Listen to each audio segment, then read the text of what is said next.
Y el título de la enseñanza de hoy es Navegando al control de Dios. Capítulo 27 del libro de Hechos tiene 44 versículos. Y yo quiero que nosotros podamos ver estos versículos en esta hora, en esta mañana. Realmente cuando usted lee este capítulo y cuando yo leí este capítulo, usted se va a encontrar con un capítulo lleno de suspenso. Un capítulo realmente que cuando lo ves y puedes imaginarlo, vas a ver mucho suspenso.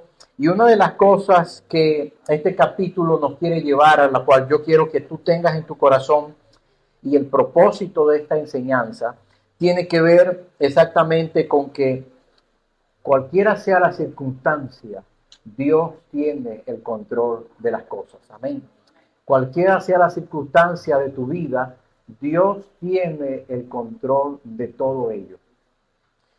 Y como un dato interesante entre los comentarios de este capítulo de Hechos 27 que Lucas relata, se dice que es considerado uno de los documentos más instructivos del conocimiento marítimo de la antigüedad. Un escritor, un experto navegante que también era erudito, que se llama James Smith, él concluyó diciendo que cuidadosamente siguió la ruta del relato de Lucas y comprobó que fue escrito con una precisión científica. Una cosa extraordinaria. Una de las cosas que eso me lleva a entender o a ver es que lo que Lucas escribió fue totalmente verdad. Y en este capítulo, lo que nosotros vamos a ver está enmarcado en una temporada que era una temporada de otoño, que era en el Mediterráneo y que se volvía totalmente peligroso porque era la temporada de lo que nosotros conocemos como un invierno. Y estaba sugerido y en algunos prohibido viajar. O sea, tomar un barco y hacer una ruta marítima, etcétera, etcétera, porque las condiciones eran terribles. Y es aquí donde comienza nuestro capítulo, nuestro versículo. En el primer versículo dice: cuando se decidió que habíamos de navegar para Italia, entregaron a Pablo y algunos otros presos a un centurión llamado Julio de la compañía Augusta. Y embarcándonos en una nave andamitena que estaba para zarpar hacia los puertos de Asia, nos hicimos a la mar, en tanto con nosotros Aristarco, macedonio de Tesalónica. Al otro día llegamos a Sidón, y Julio, tratando amablemente a Pablo, permitió que fuese a los amigos para ser atendidos por ellos. Y haciéndonos a la vela desde allí, navegamos a Sotavento de Chipre, porque los vientos eran contrarios. Habiendo atravesado el mar frente a Sicilia y Panfilia, arribamos a Mira, ciudad de Licia, y hallando allí un centurión, una nave alejandrina que zarpaba para Italia, nos embarcó en ella, navegando muchos días despacio y llegando a duras penas frente a Nido. Como el viento nos permitía más, navegamos a Sotavento de Creta, frente a Salmona. Y costeándola con dificultad, llegamos a un lugar que se llamaba Buenos Puertos, cerca del cual estaba la ciudad de Lasea. En estos primeros textos o versículos yo quiero que veamos algo. Lo número uno es la ruta a los propósitos de Dios. ¿Ok? Cuando se decidió que habíamos de navegar para Italia, el capítulo anterior o lo que viene sucediendo es que Pablo dice en el juicio, en el momento que está siendo enjuiciado, en el momento que está siendo interpelado, en el momento de que todos lo quieren matar y Festo dice, hay que regresarlo a Jerusalén, ¿qué van a hacer? Pablo dice, apelo al César. Y cuando Pablo apela al César, hay que llevarlo hasta Roma, donde ellos tenían que hacer algo que tenía, o sea, que tenía que ver con la ciudadanía de Pablo y poder llevarlo hasta allá. Y eso es lo que hacen. Uno de los datos que registran los historiadores en relación a Festo era que Festo comenzó a hacer una política de limpieza de la ciudad, al punto de que toda la delincuencia o mucho de la delincuencia que había en la ciudad, Festo lo estaba mandando a Roma para limpiar la ciudad y para que en Roma fueran juzgados y todo lo demás. Dentro de toda esa embarcación y dentro de esos enviados está Pablo, está Lucas y hay otro personaje metido en la historia, un personaje que se llama Aristarco. Y una de las cosas, mis hermanos, que yo quiero que nosotros podamos ver en este primer punto como en la ruta a los propósitos de Dios, es que estos pasajes realmente, o estos primeros pasajes, nos muestran la misericordia y el amor de Dios hacia sus hijos y como iglesia, como hermanos en la fe. Una de las cosas que por lo menos cuando yo leía me impresionó fue que Pablo no estaba solo. Pablo estaba siendo acompañado por Lucas. Y dos cosas se pueden creer del acompañamiento de Lucas con Pablo. Número uno, porque Lucas era el médico y lo que quizás conocemos hoy como el médico de cabecera. Quizás Lucas está acompañando y está permitido en el viaje con Pablo porque era el médico de Pablo. ¿Se puede entender? Sí, ¿verdad? Y número dos, es porque Lucas también era parte de la iglesia, de los que predicaban a Cristo y, por consecuencia, había sido también apresado. Dos maneras de poderlo ver, no lo dice, pero lo que sí se cree con mayor insistencia es que Lucas está acompañando a Pablo por ser un médico como tal. Recuerden que este Pablo venía también herido, pero hay otro personaje y es Aristarco. Cuando yo empecé a un poco profundizar en todo lo que esto significaba, el porqué de Aristarco allí, me aparecieron o vi dos razones por las cuales Aristarco estaba en medio de la embarcación hacia allá. Y como estuvimos estudiando esto en Iglesia en Casa el año pasado, quizás usted también pasó por ahí y se acuerda de esta lectura. Pablo comenta de Aristarco en Colosenses capítulo 4, versículo 10. En Colosenses 4:10 dice de la siguiente manera: Aristarco, mi compañero de prisión, les envían saludos. ¿Qué era Aristarco? Un compañero de prisión de Pablo. Pablo está caminando también con Aristarco por dos posibles razones. Número uno, Aristarco se alistó como el esclavo de Pablo para poder acompañarlo en el viaje, en la travesía, con el propósito divino de Dios. Número dos, también era uno de los presos a causa del evangelio. Y nosotros vemos aquí por lo menos a tres hombres del Señor, a tres hombres de Dios, que están caminando juntos, que están caminando hacia el propósito de Dios y que de alguna u otra manera en la ruta que tiene que ver con la prisión, que no tiene que ver con una cosa muy especial, una cosa, sino algo a lo cual el cristianismo estaba convaleciendo o siendo perseguido, Dios permite y Dios hace que estos hombres estén caminando juntos. Y una de las cosas que vamos a ver en la Biblia en relación a Dios y en relación a su amor es que Él siempre o casi siempre nos da compañía como iglesia, como comunidad de fe, para caminar juntos. Primera de Corintios, capítulo 12, versículo 7, dice que cada uno tiene un don para el beneficio común. ¿Qué quiere decir a esto? Que el don que tú tienes me beneficia a mí y el don que yo tengo te beneficia a ti. Donde ninguno aquí es mayor que otro, solo que todos tenemos diferentes maneras de ejercer nuestro don, el don que Dios nos ha dado. Y lo que está sucediendo aquí es que podemos ver a Dios haciendo que Aristarco, que Lucas, que Pablo sean compañeros de un viaje que se va a poner difícil y que se necesitan los unos con los otros.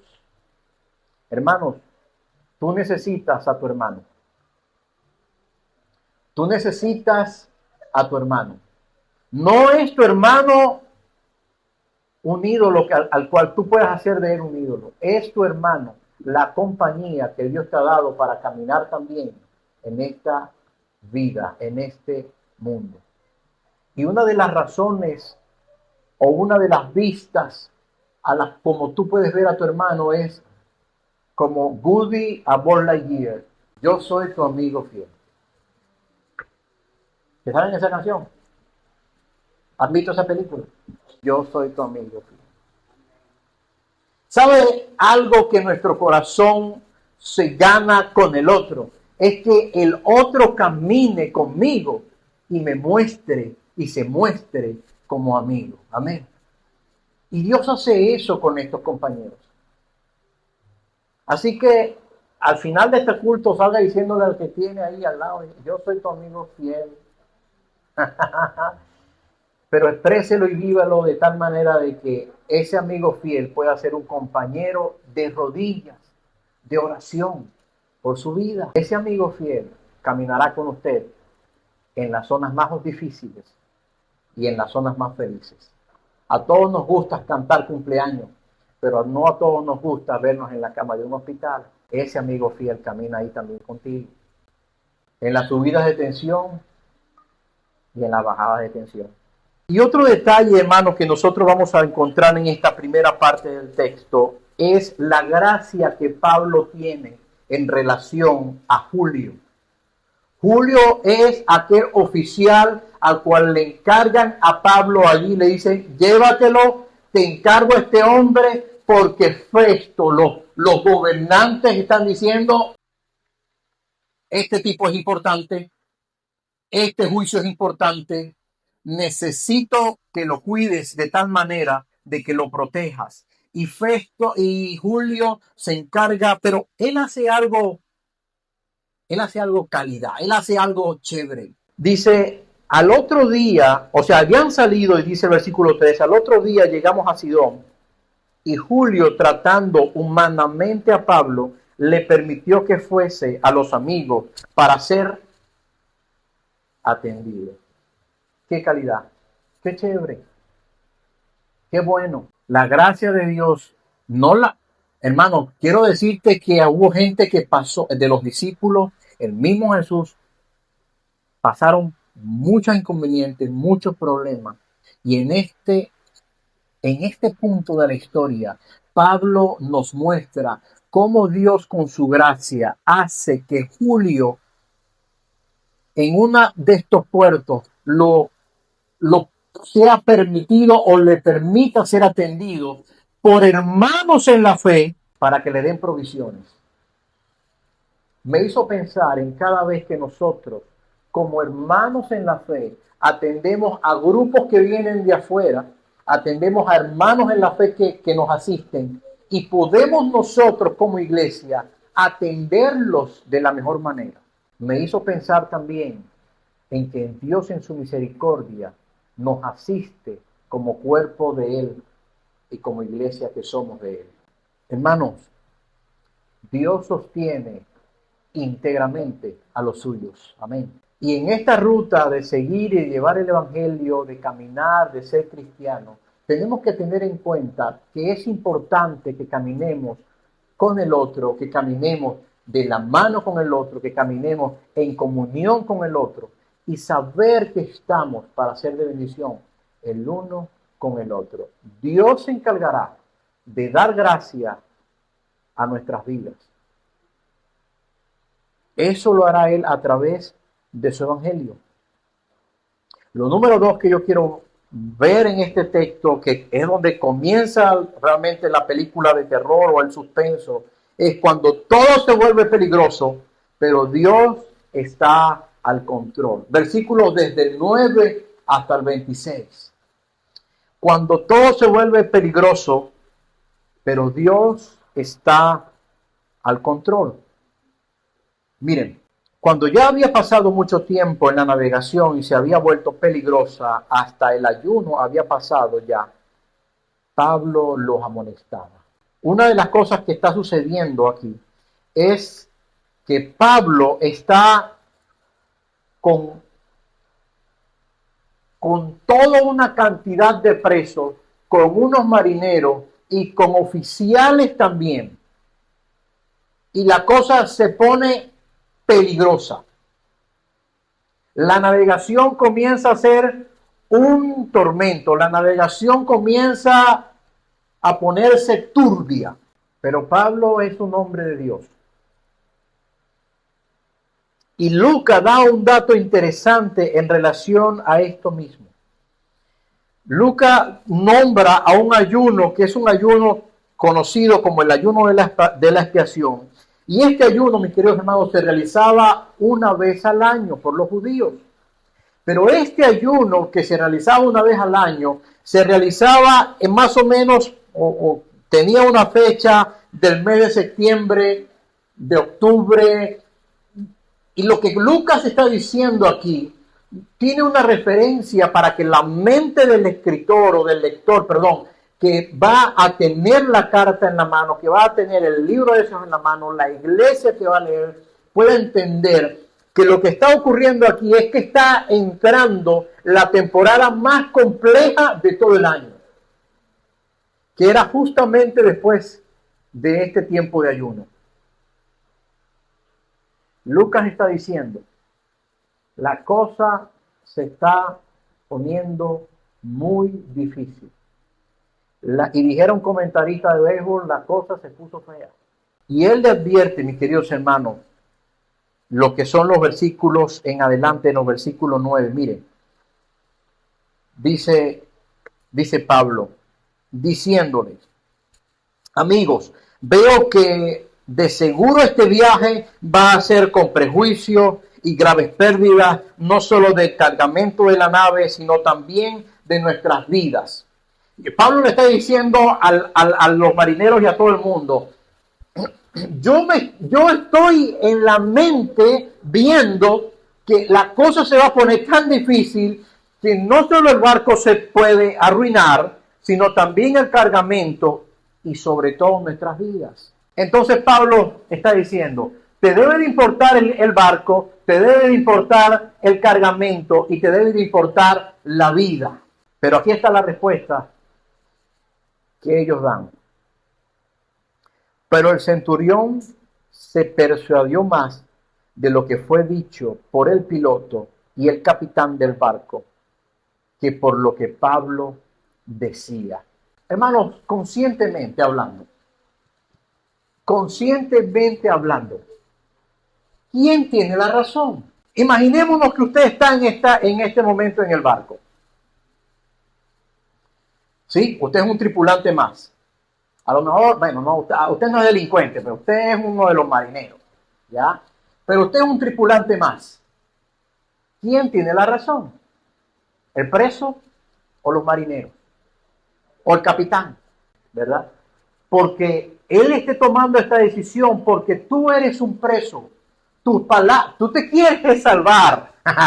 Tú no quieres llegar allá a Roma donde vas a ser juzgado. Por lo tanto, no te voy a hacer caso a ti, porque puede ser una tramoya, que tú eres evangélico, pero puede ser una tramoya de tu parte, con Lucas y con Aristarco, que yo los vi por ahí caminando, y me quieren hacer confundir. Por lo tanto, yo voy al piloto y le digo, piloto, ¿qué vamos a hacer? Y el piloto dice,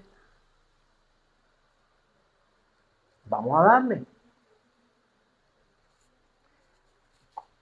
¿Qué está saltando el piloto?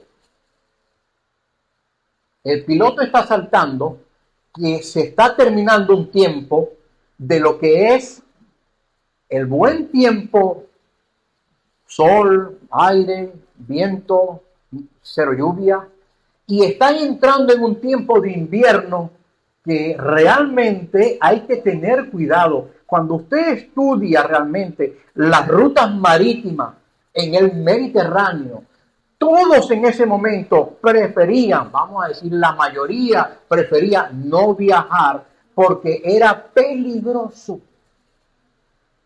Y esta es una embarcación comercial a la que Roma tenía acceso. Vamos a llevar nuestros presos para allá. Van a llegar a Roma. Van a llegar a Roma. Hermanos, y desde el versículo 12 en adelante, la situación se puso muy fea para todos. Lo que usted se va a encontrar allí es que ellos comenzaron a ser sacudidos por las olas con furia, y no era poco exactamente lo que estaba sucediendo. Y yo no sé si tú has estado en una embarcación alguna vez, pero yo sí he estado, donde esas olitas que uno así ya dan miedo. Yo viajé en mi luna de miel a una zona en Margarita, en Venezuela, que yo nunca había ido y la había dejado para mi luna de miel. Y creo que ustedes saben, de todas maneras, para el que no sepa, yo soy alérgico a la playa. Yo soy alérgico, de verdad alérgico a la playa, al agua salada, al yodo, a lo que sucede ahí. A mí me gustan los ríos, yo soy un pescado de río. Y lo que nosotros hicimos, yo en mi corazón, porque mi esposa es una sirena y le gusta la playa, yo decía, bueno, ¿cómo no agradar el corazón de ella? Vámonos a Margarita. Y había aprendido una fórmula para la boda de la luna de miel, que era: invierte más en tu luna de miel que en la fiesta, porque en la fiesta siempre hay alguien que le cayó mal la comida. Entonces yo dije algo simple, nos casamos de hecho en la playa y dijimos, nos vamos, y yo dije, nos vamos a Margarita. Y nos fuimos a una isla que se llama Coche, creo que se llama Coche, sí. Y nos fuimos hasta allá. La arena es blanca, blanca, pero teníamos que montarnos en un barco. Y nos montamos. Pero a mí no me da, yo sé nadar, no me da miedo, no. A mí es esa cuestión que es alergia. Hermanos, y del punto A al punto B, para llegar allí, la cosa se puso como a mí, y el marinero decía, no, esto es normal, y de repente ella decía, ¡ah, mi guagata! Y se levantaba y bajaba. ¡Qué miedo! Y yo dije, Señor, qué ideas las mías. Mi esposa también lleva mucho miedo. Y cuando yo pienso en esto, hermano, que la cosa se puso fea, yo no sé, digo, si tú has estado en una embarcación alguna vez, es que lo que escribe Lucas realmente es que la cosa se puso muy, pero muy fea. Todos estaban sufriendo la tempestad cruda para llegar a Roma. El agua, el movimiento, el barco, hermanos, que parecía de papel ante el poder natural del agua.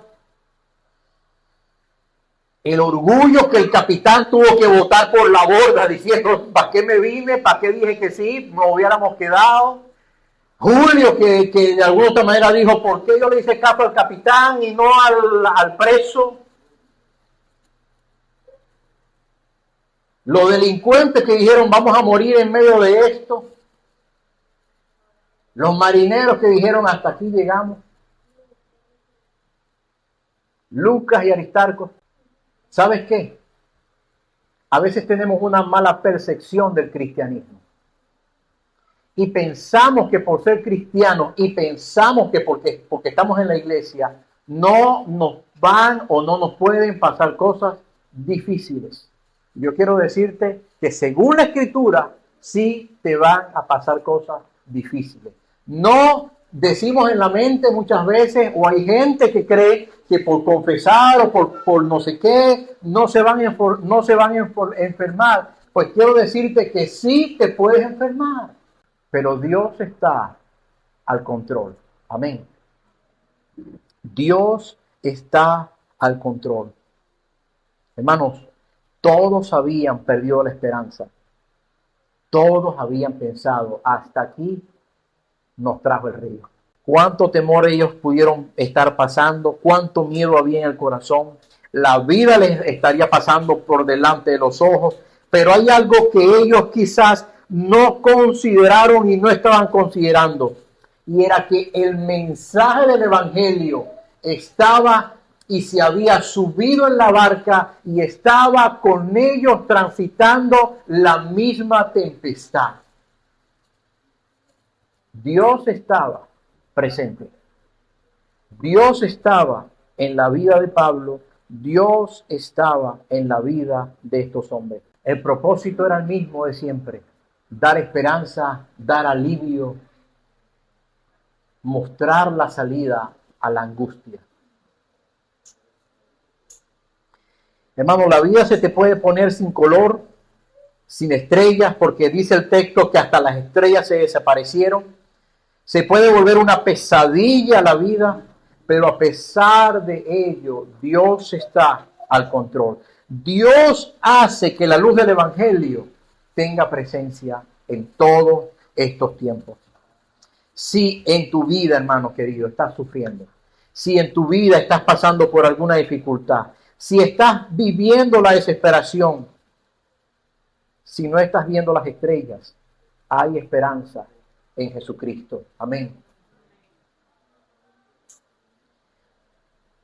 En medio de todo lo que se está viviendo, Pablo les exhorta, versículos 22 al 26, Pablo les exhorta a tener buen ánimo en medio de eso. Ahora imaginémonos a Pablo diciendo, tengan ánimo, y los demás dicen, ¿qué? Ánimo. Pablo mojado como todos los demás, inundado como todos los demás, y se levanta la voz y le dice, tengan ánimo, tengan ánimo. Vamos al versículo 22, pero ahora los exhorto a tener buen ánimo, porque no habrá pérdida de vida entre ustedes, sino solo del barco. Mis queridos hermanos, lo que más nos importa a nosotros es nuestra propia vida. Lo que más le importa a usted, creyente o no creyente, es su propia vida. Y Pablo está diciéndoles a ellos, tengan ánimo porque tu vida no la vas a perder. En medio de esta situación no la vas a perder. ¿Cuál es la razón por el ánimo de Pablo? ¿Por qué Pablo aparece ahora con palabras de ánimo a la gente? Versículo 23. Porque esta noche estuvo en mi presencia un ángel de Dios, de quien soy y a quien sirvo. Porque en esta noche el Dios mismo me visitó para poderle darle ánimos a ustedes. Por eso el evangelio está en medio de nosotros, está diciendo Pablo. ¿Y qué fue lo que le dijo? ¿Cuál fue el mensaje de ese ángel? Versículo 24. No temas, Pablo. Has de compadecer ante el César, pero ahora Dios te ha concedido todos los que navegan contigo. Hermanos, yo no sé si Pablo y Lucas estaban orando y Aristarco estaban orando, habían hecho un tiempo de oración. Lo que yo sí sé es que Dios había concedido también la vida de los demás a causa de este gremio pequeño que está ahí, que es Pablo, juntamente con los demás.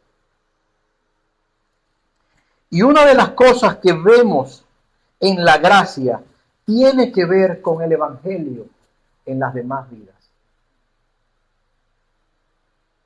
Tu vida representa muchas veces el salvavidas de otras personas. Y eso es lo que vemos aquí.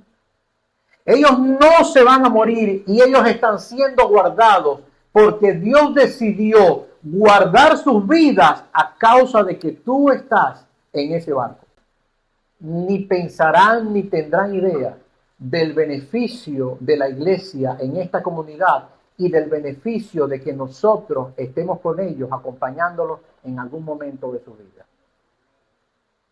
Qué bendición poder ser de bendiciones a otros. Amén. Y eso es lo que Dios está haciendo ver. Y Pablo dice algo interesante. Pablo dice algo, al Dios a quien qué, a quien yo sirvo. Esa es la fe, esa es la creencia que hay en este hombre y es la seguridad que hay en este hombre de a quien él sirve, está al control de todo. Y como está al control de todo, apareció a mí y me dijo, ten ánimo, no se va a morir nadie. Todos van a llegar a dónde. Hermano, me parece interesante que Dios no le saca una barca. Bueno, recuerden que la semana pasada el pastor John estuvo por aquí hablando de quién, de quién era el personaje. Era Jonás. Y a Jonás en la barca, Jonás, ¿qué está haciendo? Le dijeron, anda para acá. ¿Y Jonás qué hizo? Yo voy para este lado. Si nosotros hacemos un comparativo en este momento de la historia, vemos que hay una barca sacudida por las aguas, siendo un hombre obediente y llevando un hombre hasta un punto, al punto donde está Roma, Italia, y vemos de este lado una barca siendo sacudida por un hombre totalmente desobediente, que sacó plata de su bolsillo y dijo, me das un pasaje para donde Dios no quiere que vayas, por favor. Y así somos nosotros, o podemos ser así.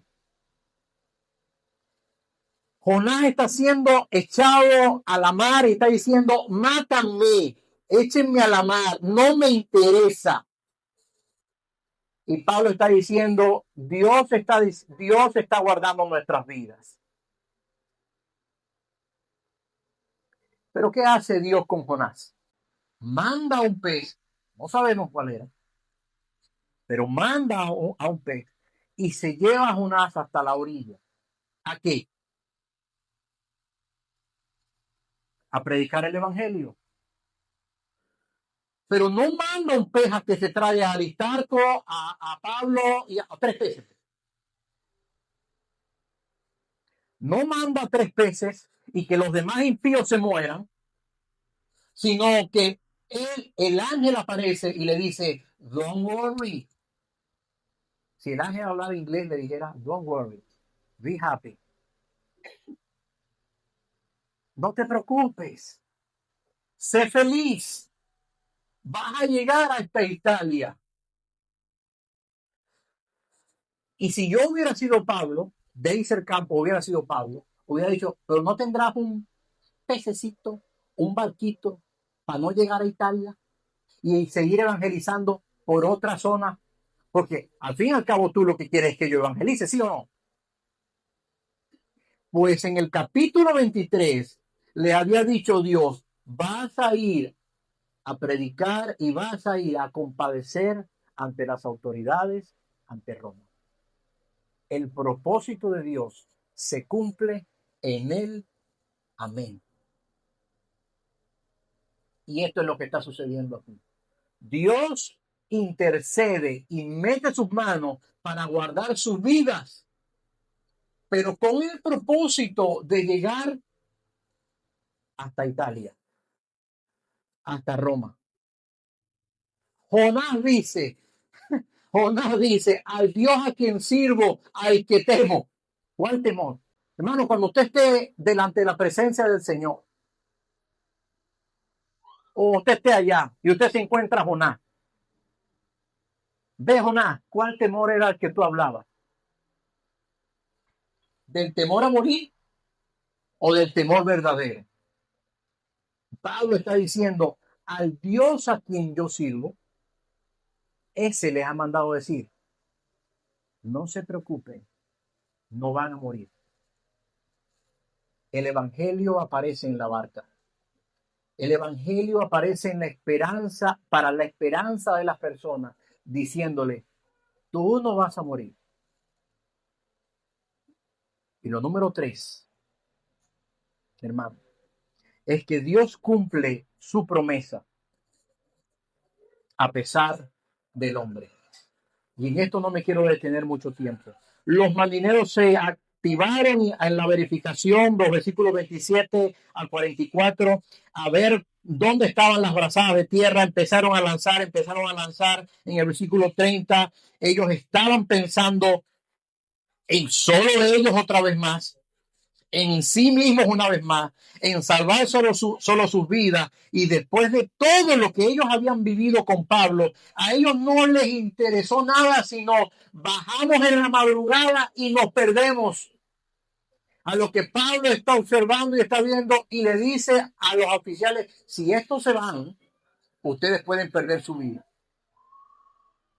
A lo que Julio guarda a Pablo y dice, no, nadie, empiecen ustedes a ver o cómo vamos a ver para que esto no suceda. Versículo 33, cuando comenzó a hacerse de día, Pablo les exhortaba a todos diciendo y les decía y les animaba diciendo, este es el 14º día que veláis y permanecéis en ayunas sin haber comido nada. Coman por vuestra salud, porque realmente ni aún los cabellos se van a perder. La seguridad que Pablo les está dando a ellos a causa del evangelio. ¿Qué hace Pablo? Le sirve a los demás que están con él. Versículo 35, les da de comer y de alguna u otra manera él alimenta y él les da pan. Y Pablo está dispuesto a servir tanto a sus compañeros de viaje como Lucas, como Aristarco, como también a los demás sinvergüenzas que se querían ir. En el versículo 41, hermano, Pablo está mirando a todo el mundo y dice, pero chocando contra el escollo de donde se encontraban dos corrientes, encalló la nave, la proa se clavó y quedó inmóvil, pero la popa se rompía por la fuerza de la naturaleza de las olas. ¿Saben qué está sucediendo? El barquito de papel se está desbaratando delante de los ojos de todo el mundo y todavía no hemos llegado hasta la orilla. No se acabó. ¿Sabe qué hizo Dios? Desbarató todo lo que les daba seguridad para que solamente quedara la asistencia del divino poder de Dios, tanto en la vida de Pablo como en la de todos los demás. ¿Sabe qué va a hacer Dios con tu vida y con mi vida? En este caminar va a desbaratar todo lo que te puede estar causando cierta seguridad de la vida, a lo que tú puedas decir, bueno, gracias a mí, yo voy seguro navegando por la vida y a mí no me va a pasar nada, pastor, a mí no se me cae ni el pelo. Hermano, lo que Dios quiere que tú y yo podamos entender y comprender es que la mejor forma de estar seguro es en Él. Amén. En su evangelio. No en que tú te pares en la mañana y tú te hagas como la psicología, la nueva psicología y hasta hombres que profesan ser cristianos dicen allí, y declárate, vete al espejo y declárate que tú te va a salir todo bien y que tú vales la pena y que debes de despertar el tigre que hay en ti. Lamento decirte hoy que no es así. Lamento que las arrugas te van a salir. Lamento que a lo mejor te paras ese día y las cosas están de cabeza, que a lo mejor tienes un mal día, a lo mejor sufres N cosas, pero yo quiero decirte que en toda esa tormenta, cuando tu barco se despedaza, allí está Dios controlando y guardando tu vida. Porque lo que Dios quiere, tanto para ti como para mí, es que podamos verlo a Él como la esperanza que es en Cristo Jesús. Amén. En el versículo 43, Julio agarra a Pablo. Entonces los soldados acordaron matar a los presos, en el versículo 42, para que ninguno se jugase nadando. Nadie se va a ir de esta barca sin pasar el juicio humano. A todos nos los vamos a beber. Todos se van a morir. ¿Por qué? Porque son unos delincuentes. Porque no merecen vivir. Ah, no se murieron en la tempestad, pero sí se van a morir en nuestras manos. Claro, porque si no llegan muertos y si escapa alguno, nosotros somos los que vamos a sufrir. Pero el centurión queriendo, salvar a Pablo, les impidió este intento y mandó a que los pusiesen a nadar y se echasen los primeros y saliesen a tierra. Y los demás, miren lo que pasó, partes en tabla, partes en varios objetos procedentes de la nave, y así aconteció que todos llegamos a tierra sanos y salvos. ¿Sabes qué? Lo que tú crees que no te va a llevar a la orilla, te puede llevar a la orilla en la misericordia de Dios. Y eso es lo que está sucediendo aquí. Allí está Dios una vez más gobernando. Y lo que vamos a tratar en el próximo capítulo va a ser una vez más el Evangelio y la gracia del Señor. Ellos llegaron a tierra. Ellos llegaron salvaguardados por la misericordia de Dios.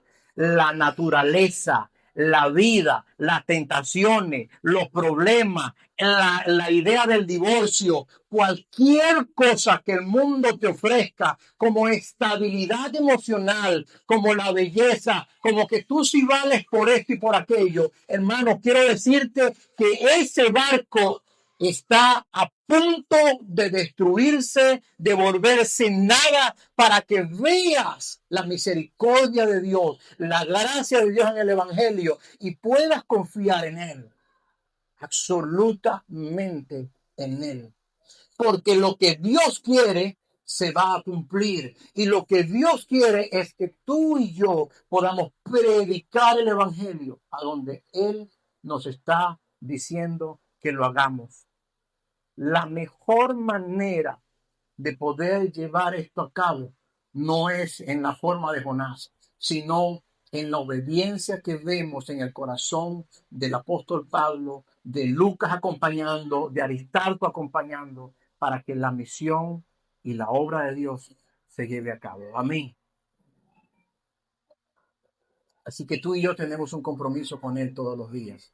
Y Él va a restaurar y a salvaguardar nuestras vidas hasta que su propósito se cumpla.